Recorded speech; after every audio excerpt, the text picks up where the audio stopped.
Coralie et Bruno, l'un des couples emblématiques de Mariés au premier regard 2025, ont annoncé leur rupture après la fin du tournage. Pourtant, dans le dernier épisode diffusé, aucune mention de leur séparation n'apparaît à l'écran. Un mystère pour les fans, jusqu'à leur récente prise de parole sur Instagram. Nous voilà pour débriefer de notre relation avec vous, puisque vous avez eu beaucoup de questions. Et c'est vrai qu'on n'a pas été présent dans le dernier épisode pour la finalité de notre relation. On s'excuse, mais le problème étant que notre relation a duré. Et lors du tournage, au final... On était toujours ensemble en fait, tout simplement. Donc effectivement, les images n'ont pas été tournées sur la séparation ou sur le que sont-ils devenus. Parce qu'en fait, à cette période-là, on était toujours justement en train d'essayer de construire une relation tous les deux.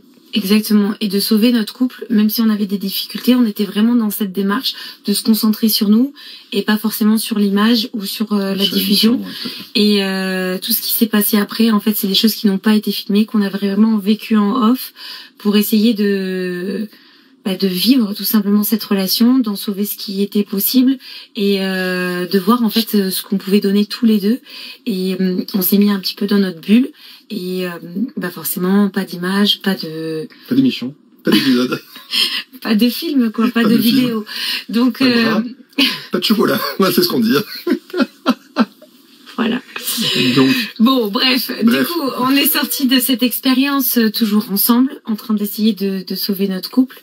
Et ce qui s'est passé après, c'est ce qu'on va vous dire ce soir. Donc en fait, vous nous avez vu lors du coaching. Donc on a eu un coaching qui était vraiment très très bien, qui nous a donné beaucoup de clés, beaucoup de conseils. On a essayé justement d'appliquer tout ce qu'on avait appris pendant ce coaching. Et puis quelques semaines se sont passées, mais en fait ça ne fonctionnait pas entre nous. C'était compliqué. On a essayé de mettre tout en application. Le seul problème, c'est que projeté dans cette expérience, on avait déjà vécu beaucoup de choses et on était tous les deux à fleur de peau. Tout à fait. Peut-être on n'était pas prêts non plus. Et nos deux caractères ensemble, malgré toute notre bonne volonté, la communication ne se faisait pas.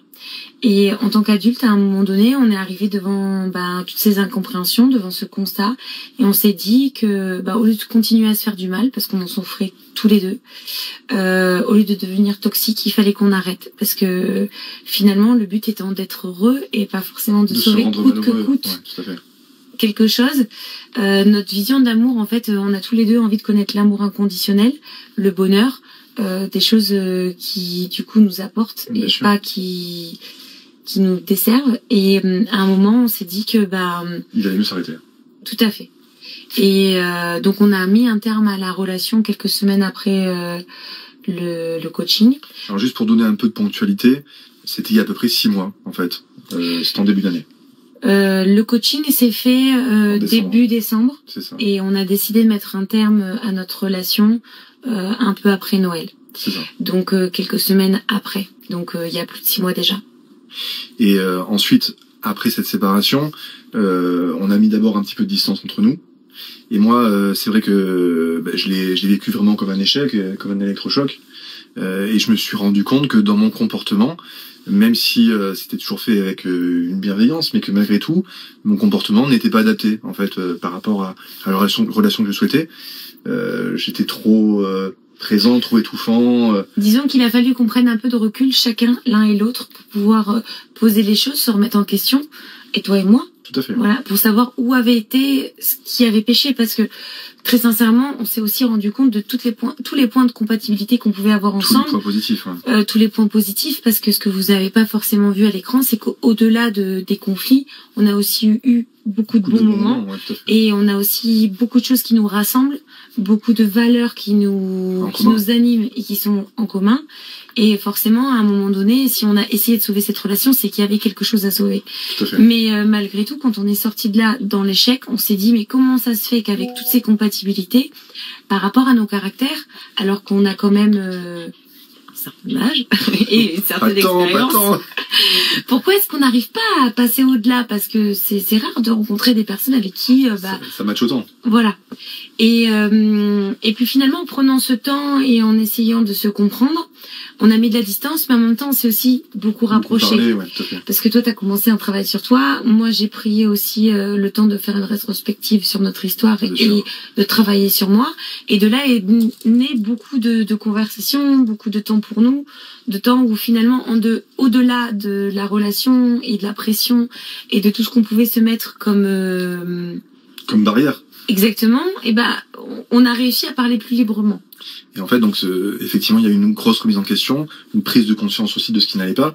Et Coralie a été hyper présente, hyper patiente, et ça m'a vraiment permis de. T'as fait preuve aussi beaucoup de courage, parce que non, mais de se remettre en question, c'est pas donné à tout le monde. Et puis. Surtout à mon grand âge.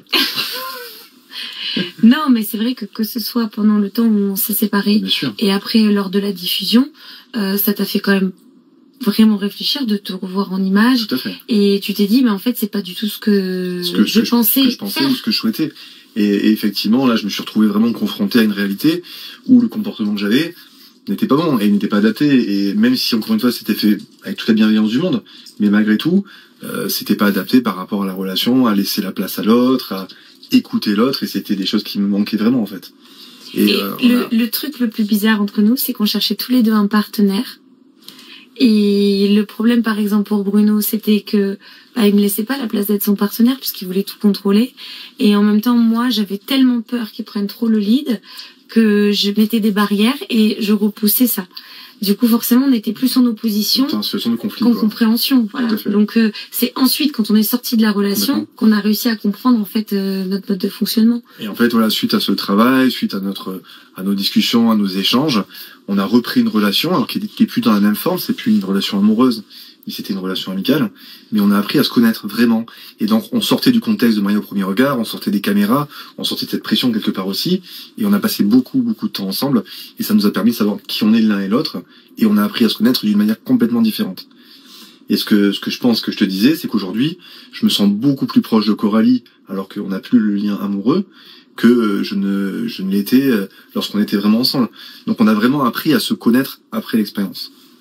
Tout à fait. Et le fait que du coup ils prennent sa place et que tu puisses t'exprimer, ça m'a aussi libérée d'un poids de culpabilité où j'avais moi aussi du mal à prendre ma place et à m'exprimer parce que j'avais toujours l'impression de le frustrer et d'être dans son opposition, alors qu'en fait tout ce que j'avais besoin c'est d'être comprise et de le comprendre et qu'on avance ensemble. Et finalement on se rend compte que c'est beaucoup de barrières, de schémas en fait que l'on a chacun, moi dans mon autonomie et dans ma construction de vie, et toi dans ce que j'ai connu, dans tes habitudes, et puis tout simplement parce que tu t'es fait tout seul et par rapport à ton entreprise. Par rapport aussi à l'aspect professionnel, où malgré tout j'ai eu tendance à tort à reproduire ce que j'avais connu dans le milieu professionnel dans ma vie personnelle, ce qui n'était pas du tout adapté, quoi. Bref. Du coup, on a réussi à trouver en fait notre fil conducteur.